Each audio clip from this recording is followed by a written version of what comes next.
Welcome back guys our lovely channel bio to bio.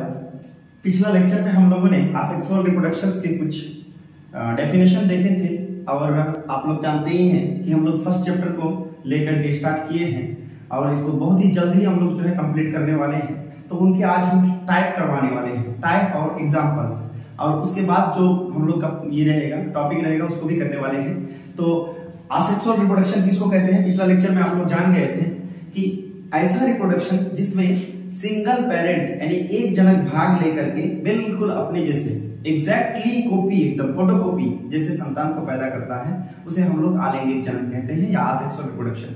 और उसका खासियत ये है कि उसमें कोई फर्टिलाइजेशन नहीं होता है। फर्टिलाइजेशन एक ही शर्त पर हो सकता है जब मेल और फीमेल आपस में मिलता हो, ठीक है। तो असेक्सुअल रिप्रोडक्शन में इस सब का कोई कहानी नहीं है दूर दूर तक, तो इसमें क्या बोलते हैं फर्टिलाइजेशन नहीं होता है। आइए उसका कुछ टाइप करवाते हैं आपको। सबसे पहला जो टाइप आपको दिख रहा है बोर्ड में, बाइनरी फ्यूजन। बाइनरी फ्यूजन का मतलब द्विखंडन यानी दो टुकड़ा में बट जाना, ठीक है। एक जीव दो टुकड़ा में बट करके कैसे मतलब जो है अपने आप को, अपने संतानों को, अपने पॉपुलेशन को, अपनी जनसंख्या को किस तरह से बढ़ाता है, उसका मतलब होता है बाइनरी फ्यूजन। मतलब एक ऑर्गेनिज्म टूट करके कितने भागों में टूटेगा, दो भागों में टूट करके बिल्कुल अपने जैसे संतान को पैदा करेगा, तो उसको हम लोग बोलते हैं बाइनरी फ्यूजन। और इसका एग्जांपल काफी इंपॉर्टेंट है, अमीबा हो गया, पैरामीशियम हो गया, यूग्लिना हो गया, ठीक है। वैसे बाइनरी पैरामीशियम और यूग्लिना आपको याद रखना है कि बाइनरी फ्यूजन किसमें होता है। एग्जांपल क्या है, अमीबा, पैरामीशियम और यूग्लिना। दूसरा इसका टाइप है बडी, यानी कि पेरेंटल बॉडी से, अपने जनक से कहीं से कुछ निकल गया, ठीक है, कहीं से कुछ निकल गया, उसी को बोलते हैं बडी। और वो निकल करके फिर टूट गया और फिर अपने ही जैसे पेरेंट के जैसा बन जाता है, उसी को हम लोग बोलते हैं बडी। बडी का एग्जांपल है ईस्ट और हाइड्रा। याद रहे ये सब के सब एकदम बहुत ही इंपॉर्टेंट है, स्टार है। ये सबसे क्वेश्चन पूछा जाता है, पूछेगा कि बडी किस में होता है, ईस्ट में, हाइड्रा में, दोनों में होता है, ठीक है। उसके बाद ये कोनिडियो स्पोर जो दिख रहा है आपको, ये एक असेक्सुअल रिप्रोडक्टिव स्पोर है जो कि पेनिसिलियम नामक जो है फंगस में होता है, ठीक है, पेनिसिलियम में होता है। उसके बाद लास्ट में गेम्यूल्स। ये सबको रट लीजिए, पी लीजिए, जो करना है कर लीजिए, लेकिन काफी इंपॉर्टेंट है आपके पॉइंट ऑफ एग्जाम के पॉइंट ऑफ व्यू से। और इसका एग्जांपल है स्पंज, पूछेगा डायरेक्ट और डायरेक्ट गेम्यूल्स किसमें होता है, आंसर है आप लोग का स्पंज। तो अगला टॉपिक है वेजेटेटिव प्रोपेगेशन। वेजेटेटिव प्रोपेगेशन क्या है, मतलब इसका टाइप ही है असेक्सुअल रिप्रोडक्शन का। वेजेटेटिव प्रोपेगेशन किसको कहते हैं, एक बार क्या होता है कि डेफिनेशन पूछ देता है और बोलता है इसका एग्जांपल दीजिए। तो वेजेटेटिव प्रोपेगेशन जो होते हैं असेक्सुअल रिप्रोडक्शन का ऐसा मेथड या आलैंगिक प्रजनन का ऐसी प्रकार जिसमें बिना निषेचन किए ही किसी नए प्लांट का निर्माण होना, उसको हम लोग वेजेटेटिव प्रोपेगेशन या कायिक प्रवर्धन कहते हैं। इनके बहुत सारे टाइप हैं, इन सब टाइप जो है ना एक पर एक इंपॉर्टेंट है, एकदम मक्खन है, याद कर लीजिएगा। ट्यूबर जो होता है, ट्यूबर का मतलब जानते हैं, आलू में जो क्या बोलते हैं कुछ दिन का हो जाता है, यानी बेड के नीचे या फिर कहीं पे पड़ा हुआ रहता है सरफेस में, तो कुछ दिन का हो जाता है ना, तो उससे कुछ निकलना शुरू हो जाता है, आंखें जिसको हम लोग बोलते हैं, आलू की आंखें, वो व्हाइट कलर का, ठीक है। तो वो सबको बोला जाता है ट्यूबर, या फिर उसी को वो ट्यूबर जो होते हैं वो एक्सिलरी बड है। वो कौन सा बड है, एक्सिलरी बड है।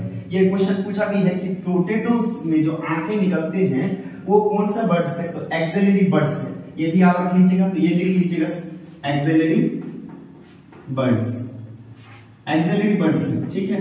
ये आपको काम दे सकता है ऑब्जेक्टिव में, एक्सिलरी बर्ड्स है। तो ट्यूबर किसमें होता है दोस्तों, आलू में होता है, ठीक है, पोटैटो में होता है। राइजोम, अब राइजोम क्या है, वेजेटेटिव प्रोपेगेशन का ही एक टाइप है। किसमें होता है, जिंजर में, टर्मरिक में, इवन केला में भी होता है। केला लिख लीजिएगा आप लोग, केला भी लिख लीजिए। राइजोम क्या होता है, सेल के ऊपर सेल का चढ़ा हुआ होना। जैसे आप अदरक खरीदने के लिए जाते हैं तो एक अदरक से कितने सारे उसके ब्रांच निकले हुए होते हैं। सिमिलर उसी तरह से हल्दी अगर आप देखे होंगे तो एक हल्दी से बहुत सारे हल्दी जुड़ा हुआ रहता है, उसी को बोलते हैं क्या, राइजोम। और इवेंट आप लोग जोड़ा केला भी देखे होंगे, एक केला से दूसरा केला लग रहा है जुड़ा हुआ है, जिसको हम लोग राइजोम कहते हैं। तो राइजोम का एग्जांपल क्या क्या हो गया, जिंजर हो गया, टर्मरिक हो गया, केला भी हो गया। ऑफसेट क्या होते हैं कि एक प्लांट से दूसरे प्लांट में एक कड़ी होता है जिससे वो लोग जुड़ा हुआ रहता है। ये भी वेजेटेटिव प्रोपेगेशन का ही एक टाइप है।